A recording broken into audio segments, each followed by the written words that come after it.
আসসালামু আলাইকুম রহমতুল্লাহ।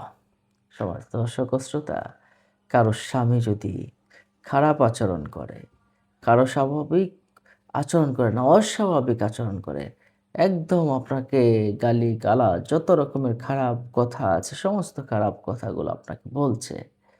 হুম, এমনটা যদি হয়, তাহলে আল্লাহ সুবহানাহু ওয়া তাআলার অন্যতম গুণবাচক একটি নাম ইয়া মুকসিতু, ইয়া মুকসিতু নামটি যদি আপনি পাঠ করেন। ইয়া মুকসিতু বেশিক্ষণ লাগবে না। ইয়া মুকসিতু ৭,০০০ বার পাঠ করবেন। আগে দুরূদ শরীফ পড়ে নিবেন ৭,০০০ বার, বেশিক্ষণ লাগবে না। আপনি ১,০০০ বার করে ৭,০০০ বার পড়বেন। এক জায়গায় বসে একটু পড়ুন। বেশিক্ষণ লাগবে না। আমলটা পাওয়ারফুল তো এজন্য আপনাদেরকে দিয়েছি।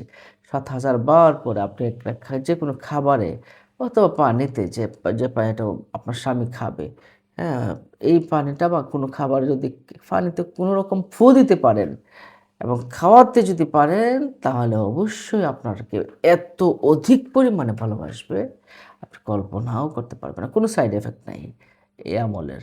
আপনি খাওয়াবেন, আপনাকে ভালোবাসবে, আপনার কথা শুনবে, খারাপ আচরণগুলো সে ছেড়ে দেবে ইনশাআল্লাহ। পাওয়ারফুল একটা আমল। আমলটা করে দেখুন। আসসালামু আলাইকুম ওয়া রাহমাতুল্লাহ। অন্য মুমিন মুসলমান ভাই বোনদেরকে জানাতে শেয়ার করে দিন। পরবর্তী ভিডিও পেতে সাবস্ক্রাইব